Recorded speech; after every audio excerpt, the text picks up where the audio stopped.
how to share your Bolt ride and ETA.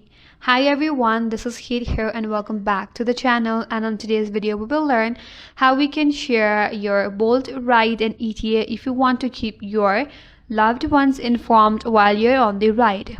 So to share your ride, all you have to do is you have to make a ride or you have to request a ride.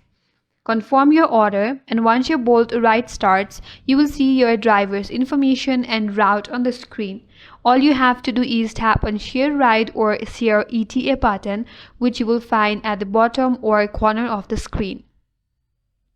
Then you have to choose how you want to send it, whether you want to send text or through the WhatsApp, through the Messenger, or on any other application that you like. Now, the person you share it with gets a live tracking link showing your location, driver details, and also your estimated arrival time. And that's it. Now they can track you in real time until you arrive. So sharing a ride is a smart way to stay safe, especially when you are traveling at night or in a new city. That's it. That's all for today's video. If this video helped you, make sure to like and subscribe. Thank you for watching. Stay tuned for more videos.